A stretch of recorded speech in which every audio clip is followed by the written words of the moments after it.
Hello दोस्तों, स्वागत है आपका विद्याजेट एजुकेशनल प्लेटफॉर्म पर। आज हम लोग एक नए टॉपिक के साथ हिंदी की नई क्लास की शुरुआत करते हैं। हमारा जो नेक्स्ट टॉपिक है वह है वर्णमाला। वर्णमाला से हमारे एग्जाम में कई क्वेश्चंस बनते हैं। पहला टॉपिक है ये हमारा, जहाँ से हम हिंदी व्याकरण की शुरुआत करते हैं। तो सबसे पहले हम देखेंगे कि वर्णमाला को अगर हम संधि विच्छेद करके देखें कि वर्णमाला दो शब्द से बना हुआ है। पहला वर्ण, दूसरा माला। वर्ण क्या होते हैं? भाषा की लिखित लघुत्तम यूनिट जो होती है हमारी, भाषा की लिखित लघुत्तम लघुत्तम इकाई, वो हमारी वर्ड कहलाती है। अब वर्ड में दो चीजें आती हैं, फर्स्ट स्वर, दूसरा हलंत युक्त व्यंजन। हलंत युक्त व्यंजन कौन कौन से? जैसे का, खा, जिसमें स्वर नहीं आता हो, ग एक्सेट्रा। माला मीन्स जैसे आपने एक माला देखी होगी, उनमें जो मोतियां होती है व्यवस्थित ढंग से लगी हुई होती हैं, तो हम उसे एक माला का रूप दे देते हैं। वैसे ही जब हम वर्णमाला को, वर्णों को एक व्यवस्थित ढंग से रखते हैं, एक सीक्वेंस में रखते हैं, तो हम कैसे कह सकते हैं वर्णमाला की डेफिनेशन? वर्णों के व्यवस्थित क्रम को वर्णमाला कहते हैं। वर्ण हमने बताया स्वर और हलंत, तो क्या डेफिनेशन हो सकती है कि वर्णों के व्यवस्थित क्रम को वर्णमाला कहते हैं। ठीक है, अब वर्णमाला में हम सबसे पहले इसमें कई चीजें आती है। पहला जैसे ध्वनि जो हम बोल रहे हैं, दूसरा वर्ण या अक्षर, वर्ण या अक्षर, नेक्स्ट शब्द, नेक्स्ट पद, देन वाक्य।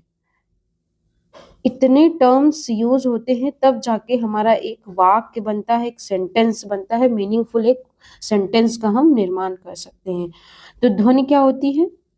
पूछ लिया जाता है क्वेश्चन, भाषा की मूल इकाई, भाषा की मूल इकाई या लघुत्तम इकाई, भाषा की मूल इकाई या लघुत्तम इकाई क्या कहलाती है? तो हमें आंसर क्या देना होता है कि भाषा की सबसे छोटी इकाई या मूल इकाई वो होती है ध्वनि। क्या होती है? ध्वनि। नेक्स्ट पूछता है कि भाषा की सबसे न्यूनतम लिखित, मतलब भाषा की लिखित लघुत्तम इकाई, भाषा की लिखित लघुत्तम यूनिट, इकाई क्या होती है? वो होती है हमारी वर्ड या अक्षर होती है। अगर ऐसे क्वेश्चन आ रहे हैं तो आपको आंसर इजली दे सकते हैं। नेक्स्ट है भाषा की सार्थक इकाई, भाषा की सार्थक इकाई, भाषा की सार्थक लघुत्तम इकाई क्या कहलाती है? शब्द। सबसे पहले ध्वनि जो साउंड क्रिएट होती है, नेक्स्ट उसके बाद हमारा सबसे छोटी इकाई क्या होती है? वो होती है वर्ड, वर्ड के बाद फिर शब्द, शब्द के बाद फिर पद, पद के बाद वाक्य। अब पद क्या होते हैं?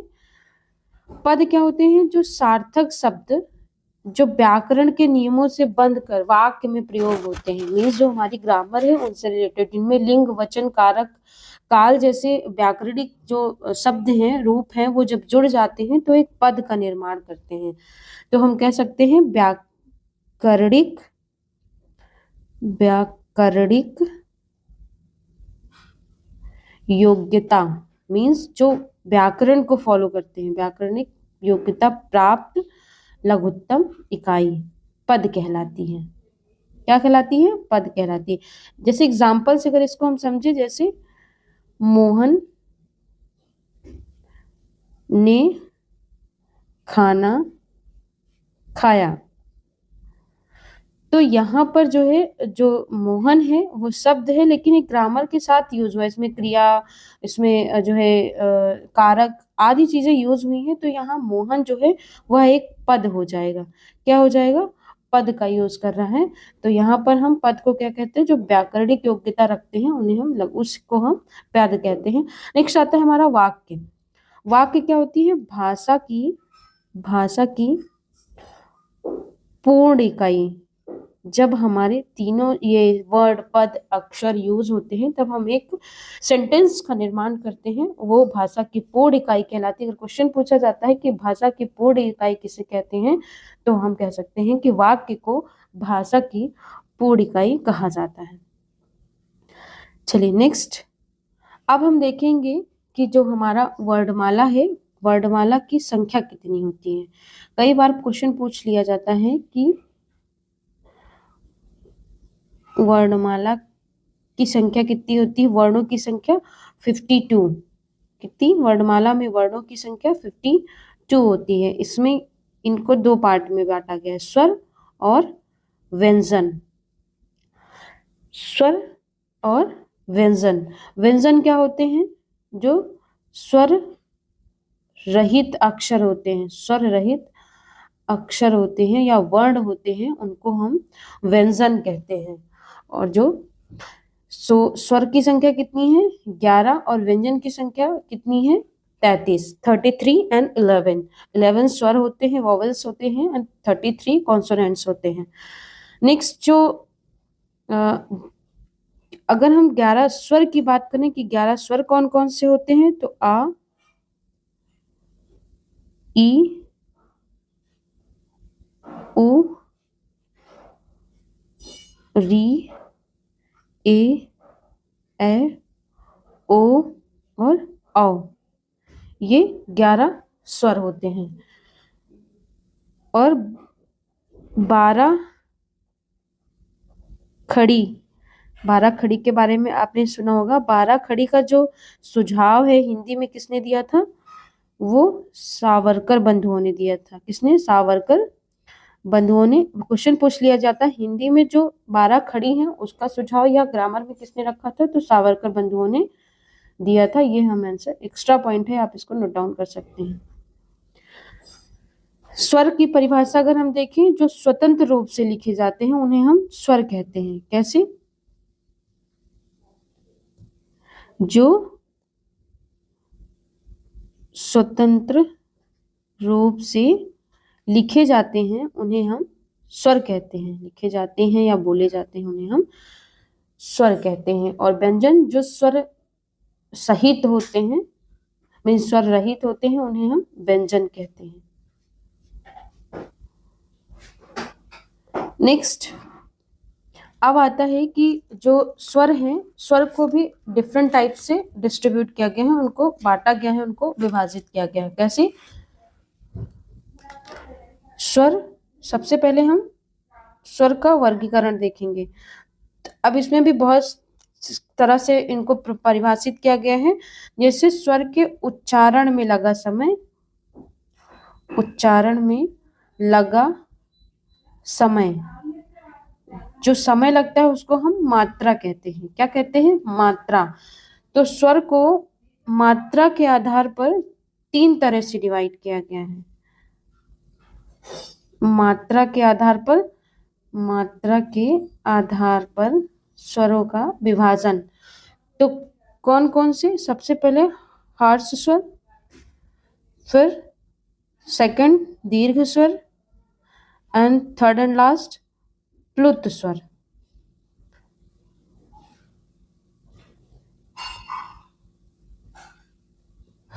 अब आता है कि हर्ष स्वर में क्या क्या आता है, और दीर्घ स्वर में और प्लुत स्वर में। हर्ष स्वर जिसमें एक मात्रा, मीन्स बहुत कम मात्रा का, बहुत कम उच्चारण में समय लगता है, इस हर्ष स्वर को हम एक मात्रिक स्वर भी कहते हैं।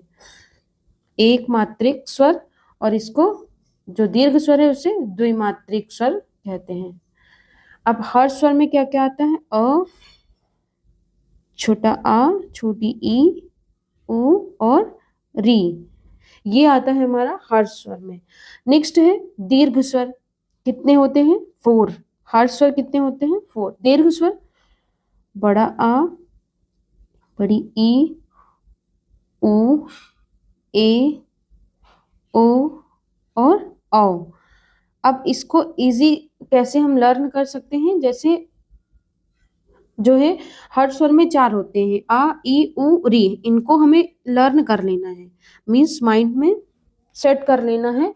और जितने भी बाकी स्वर हैं वो दीर्घ स्वर में आते हैं, तो याद सिर्फ हमें एक ही करना है, आ ई उ और री, ये 4 जो है वो हर्ष स्वर हैं। आ ई उ ए ओ, इनको लर्न करने की जरूरत नहीं है, जितने बचे हुए स्वर हैं वो दीर्घ स्वर में आ जाएंगे। अब आता है प्लुत स्वर, जिसमें द्विमात्रा से भी अधिक समय लगता है, जैसे ओम।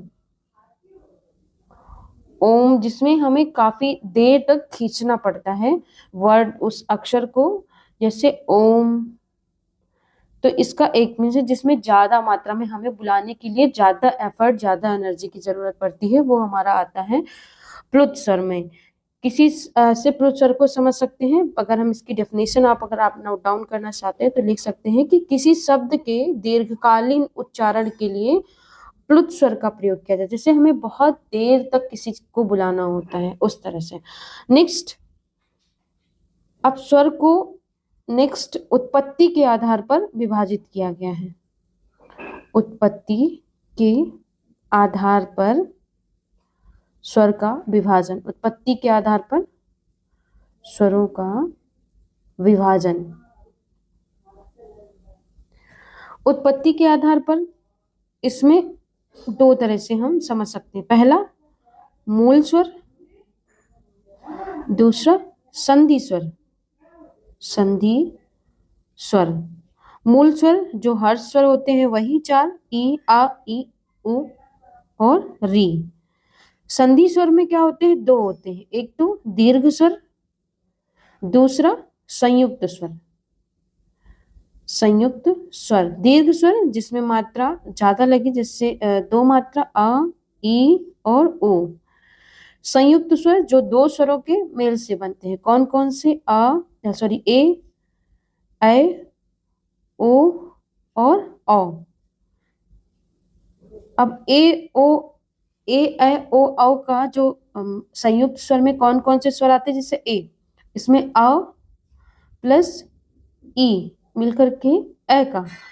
अब बड़ा आ प्लस ए, ओ का कैसे संयुक्त स्वर है, आ और उ,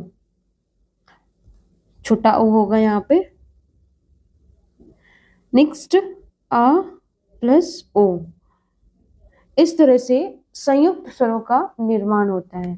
तो हम उत्पत्ति के आधार पर स्वरों का विभाजन देखें 2 तरह से, मूल स्वर और संधि स्वर। मूल स्वर में 4, अ ई उ और री, दीर्घ में आ ई उ, संयुक्त में ए ऐ ओ औ। इनकी संख्या 4, मूल स्वरों की संख्या 4, दीर्घ की 3 और संयुक्त की 4। इस तरह से हम उत्पत्ति के आधार पर स्वरों का विभाजन देखें। नेक्स्ट आता है जाति के आधार पर, जाति के आधार पर स्वरों का विभाजन। यहाँ से बहुत सारे क्वेश्चन पूछे जाते हैं विभिन्न एग्जामों में, तो ये काफी इंपॉर्टेंट हो जाता है हमारा स्वरों का वर्गीकरण। अब जाति के आधार पर कैसे, मीन्स जो सेम उसमें आते हैं, जैसे 2 तरह से इनको डिफाइन किया गया है। फर्स्ट सजातीय स्वर एंड सेकेंड विजातीय स्वर। विजातीय स्वर, जो सजातीय स्वर होते हैं इनको हम सवर्ण भी बोल सकते हैं, जो सेम वर्ड हो, और विजातीय को असवर्ण। सजातीय स्वर में कौन कौन से, जैसे अ से बड़ा अ, ई बड़ी ई, उ बड़ा उ। नेक्स्ट अ ई उ और बड़ा आ। इस तरह से स्वरों को विभाजित किया गया है। नेक्स्ट अगर हम स्वरों का विभाजन देखें तो जिह्वा के आधार पर स्वरों का वर्गीकरण, जीभ के आधार पर स्वरों का वर्गीकरण। अब हमारी जीवा को 3 पार्ट में डिवाइड करके हम स्वरों के वर्गीकरण, जैसे अग्र, मध्य एंड पश्च। अग्र स्वर कौन कौन से होते हैं? ये आते हैं ई, जो हम आप खुद ही बोल के देख सकते हैं कि साउंड जो है वो कहाँ से निकल रही, ई ए। मध्य में ओनली छोटा आ आता है। नेक्स्ट पश्च आ, देखिए गले के पास से आवाज आ रही है बड़े आ में, ओ और ओ, जिसमें हम जो हमारे दीर्घ स्वर होते हैं वही हमारे पक्ष स्वर में आते हैं। तो इनको हम लर्न कर सकते हैं, इनको अपने माइंड में रख सकते हैं इस तरह से। और स्वरों में एक है अयोगवाह। अयोगवाह, अयोगवाह में 2 आते, अन और आह। इसको हम क्या बोलते हैं? अन को अनुस्वार, अनुस्वार और विसर्ग। इस तरह से हम जिह्वा के आधार पर स्वरों का वर्गीकरण देखें। नेक्स्ट टाइप से हम स्वरों का विभाजन देखेंगे। एक आता है कि ओष्ठ के आधार पर स्वरों का विभाजन। ओष्ठ के आधार पर स्वरों का विभाजन। अब ओष्ठ के आधार पर अगर हम स्वरों को देखें तो 3 तरह से, मीन जैसे हमारे ओष्ठ एक गोला टाइप में बन जाते हैं, वृत्त का आकार ले लेते हैं, जैसे संवृत्त स्वर, यहां से क्वेश्चन पूछ लिया जाता है, अर्ध संवृत्त और विवृत स्वर। अब जो हमारे संवृत्त स्वर हैं वो कौन कौन से? ई, ओ, ई, बड़ा ओ, बड़ी ई, छोटी ई, छोटा ओ, बड़ा ओ, ये हमारा संवृत्त स्वर में आता है। अर्ध संवृत्त ए और ओ। विवृत स्वर आ, जिसमें हमारा ओष्ठ का कोई यूज नहीं होता है।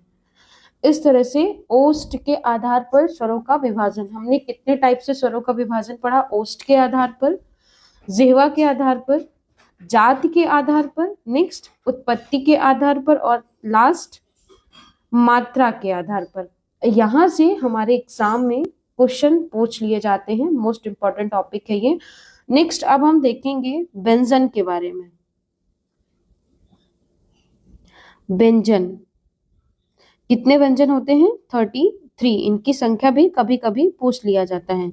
व्यंजन क्या होते हैं? जो स्वरों की सहायता से, स्वरों की सहायता से उच्चरित होते हैं, उन्हें हम व्यंजन कहते हैं। उच्चरित होते हैं, उन्हें हम व्यंजन कहते हैं।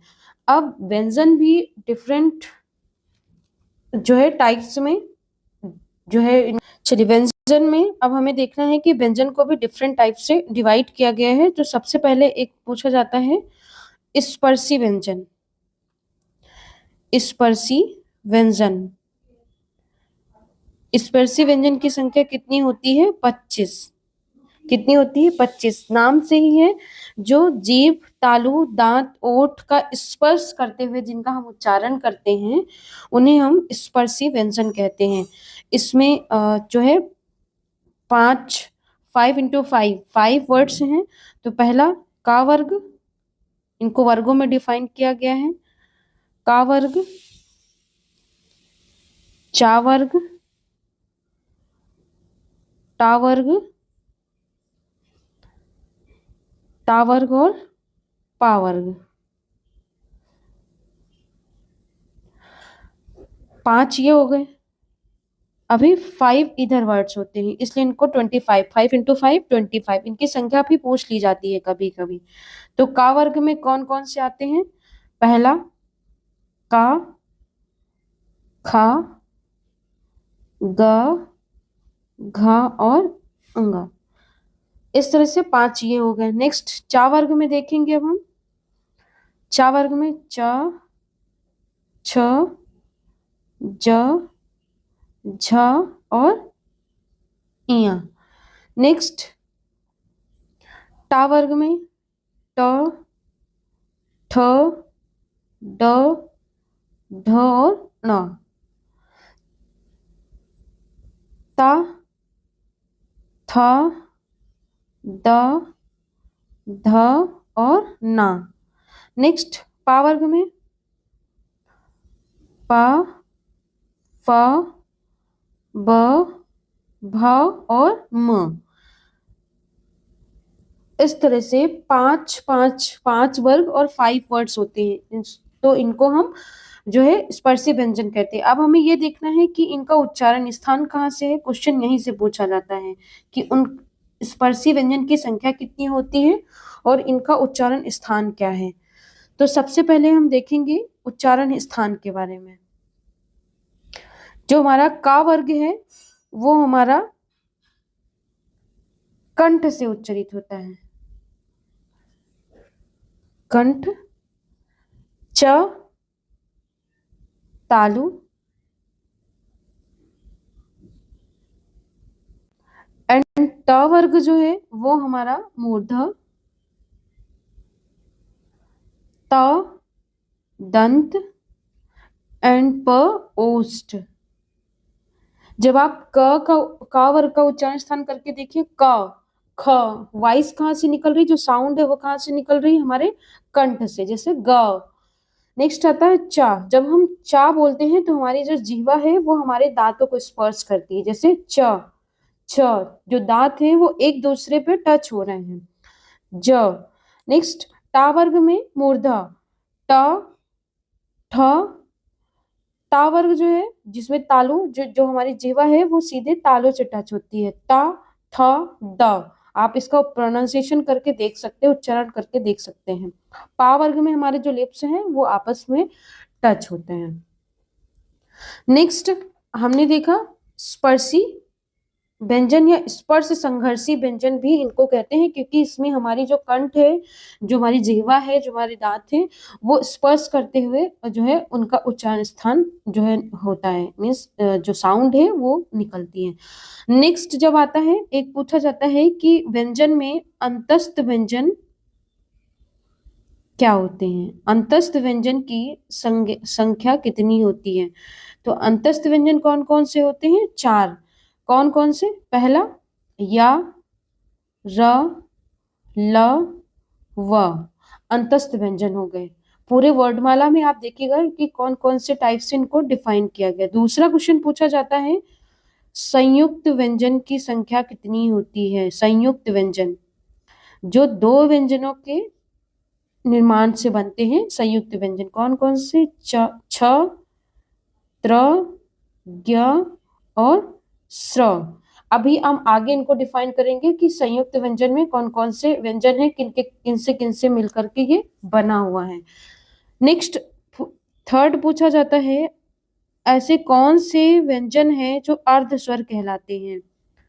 अर्ध स्वर या और वा। नेक्स्ट प्रकंपित स्वर या लुंठित व्यंजन, कौन सा है। तो रा को हम प्रकंपित या लुंठित व्यंजन कहते हैं। रा जो है हमारा वो अंतस्थ व्यंजन में भी आता है। नेक्स्ट पूछा जाता है काकल्य वर्ण का कल्य वर्ण। काकल्य वर्ण हमारा विसर्ग है जो वो होता है, उसे हम काकल्य वर्ण कहते हैं, और दूसरा हा। नेक्स्ट पार्श्विक व्यंजन, पार्श्विक व्यंजन ला को कहते हैं। किसको कहते हैं, ला को। एक पूछा जाता है उत्क्षिप्त व्यंजन, उत्क्षिप्त व्यंजन। उपक्षिप्त व्यंजन की संख्या कितनी होती है, 2। कौन कौन से, ड और ढ। पहले क्या लिखा जाता है, जैसे सड़क। अब हम उत्क्षिप्त व्यंजन का यूज करते हैं, ड का यूज करते हैं। पहले हम लिखते थे सड़क, अब हम लिखते हैं सड़क, ड का यूज करते हैं। ये तो ये इसे हम उत्क्षिप्त व्यंजन कहते हैं। नेक्स्ट पंचमाक्षर या नासिक के व्यंजन जिसका उच्चारण स्थान नाक से होता है। इनकी संख्या कितनी है? 5। कौन कौन से? ङ, इया, ड़, न और मा। मीन जो स्पर्श संघर्षी व्यंजन का जो 5वां अक्षर है हमारा, जो हमारा ये 5वां अक्षर है, इसी को हम नासिक के व्यंजन या पंचमाक्षर कहते हैं। नासिक के व्यंजन या पंचमाक्षर कहते हैं। ठीक है। नेक्स्ट, एक बहुत ज्यादा क्वेश्चन हमारे एग्जाम में पूछा जाता है, प्राणों के आधार पर, प्राणों के आधार पर मीन्स ऊष्मा के आधार पर हम बोल सकते हैं व्यंजन का वर्गीकरण। तो 2 तरह से, एक होता है महाप्राण, एक होता है अल्प प्राण। अल्प प्राण, महाप्राण में क्या आता है? जो हमने 5 पढ़े थे स्पर्श संघर्षी व्यंजन, उसमें का जो दूसरा और चौथा जो अक्षर होता है वह होता है महाप्राण प्लस तीनों सा प्लस हा, ये होते हैं महाप्राण। अब अल्प प्राण क्या होता है? इनकी अगर हम ट्रिक याद कर लें तो 24, अल्प प्राण 135, 135, पहला अक्षर, वर्ग का पहला अक्षर, तीसरा अक्षर और 5वां अक्षर जो है वह हमारा आता है अल्प प्राण में, और प्लस सभी स्वर, 11 स्वर हमारे जो होते हैं। दूसरा य, र, ल, व जो हमारे जो है यार अलावा कौन से हैं? अंतस्थ व्यंजन, इनको हम लिख सकते हैं हमारे अंतस्थ व्यंजन। ये हमारे अल्प प्राण में आते हैं। कैसे? जो महाप्राण है वो 24, महाप्राण 24, तो वर्ग का चौथा, वर्ग का दूसरा, सेकंड नंबर, ख, छ, ट, ड और फ, ये महाप्राण में आएगा। और फिर चौथा घ, झ, ढ, ध और भा, ये दोनों जो वर्ग का जो दूसरा और चौथा अक्षर है वह महाप्राण, बाकी 135 अल्प प्राण आता है। इसी तरह से व्यंजन को फिर से डिफाइन किया गया है अघोष और सघोष में। अघोष और सघोष में, अघोष और सघोष। अघोष में पहला और दूसरा, आपने देखा होगा का से क्या होता है? कोयल, और वर्ग का पहला अक्षर का आता है, तो कोयल घोंसला नहीं बनाती, घोष, तो आ इसमें लगा हुआ नहीं, तो हमें देखना निगेटिव, तो कोयल, ट्रिक याद कर सकते हैं, कोयल घोंसला नहीं बनाती है, वो किसके घोंसले में अपने जो है रहती है? कावा के द्वारा, तो वो उसको बेवकूफ बनाती रहती है। उसी तरह से अगर का है, का जो वर्ड है हमारा वो अघोष में आता है, तो हम देख सकते हैं जो घोंसले से रहित है मीन्स कोयल, जो का से आता है। नेक्स्ट सघोष, पहला और दूसरा प्लस तीनों सा, ये हमारा अघोष में आता है। पहला और दूसरा, वर्ग का पहला और दूसरा अक्षर वो हमारा अघोष हो गया, सघोष। बाकी 3, 4, 5 मीन्स वर्ग का तीसरा, चौथा और 5वां अक्षर जो है वह हमारा सघोष में आता है, मीन्स घोंसले से सहित आता है। और इसमें ऑल स्वर हम ट्रिक याद सकते हैं, 12, अघोष में 12 और सघोष में 345, और उसमें महाप्राण में 2 and 4 मीन 24 और अल्प प्राण 135। इस तरह से हम मैथ के ट्रिक से भी इनको लर्न कर सकते हैं। और अंतस्थ व्यंजन हमारे सघोष में आते हैं, अंतस्थ व्यंजन।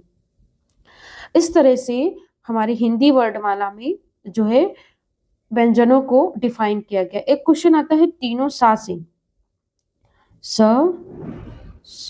और स, जो हमारा सा होता है ये तालु से उच्चरित होता है, तालव्य सा जिसको बोलते हैं हम, इसको बोलते हैं मूर्धा, जो मूर्धा से उच्चरित है, और दूसरा दंती सा जो दंत से उच्चरित है। और इन्हीं तीनों को प्लस हा को हम ऊष्म व्यंजन कहते हैं। क्या कहते हैं? ऊष्म व्यंजन। ऊष्म व्यंजन की संख्या 4, स, तीनों तालव्य सा, दंती सा, मूर्धन्य सा और हा। इस तरह से हमने जो हमारी वर्णमाला है उसके उच्चारण स्थान क्या है उनके बारे में पढ़ा, व्यंजन को कितने पार्ट्स में डिवाइड किया गया उनके बारे में पढ़ा। एक और क्वेश्चन पूछ लिया जाता है जो हमारे स्वर हैं, जो हमारे स्वर हैं तो स्वरों का उच्चारण स्थान एक बार हमसे पूछ लिया जाता है। कौन कौन से, जैसे ए, आई, ओ,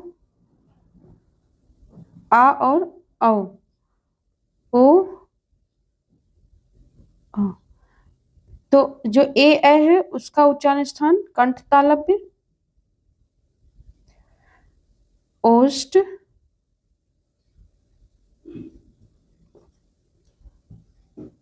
कंठोष्ठ, कंठोष्ठ। इस तरह से हम व्यंजनों को और वर्णमाला जो है हमारी मीन स्वरों को, इनके टाइप्स पढ़े, ये क्या होते हैं उनके बारे में पढ़े, कौन कौन से व्यंजन को किसमें किसमें डिफाइन किया गया है, काकल्य वर्ण, पार्श्विक व्यंजन, उच्छिष्ट व्यंजन, ये व्यंजनों का पूरा हमने जो है विभाजन वर्गीकरण देखा। और अपनी जो वर्णमाला है आज का जो टॉपिक है उसको कंप्लीट किया। नेक्स्ट टॉपिक में नेक्स्ट क्लास के साथ मिलते हैं। आज के लिए धन्यवाद।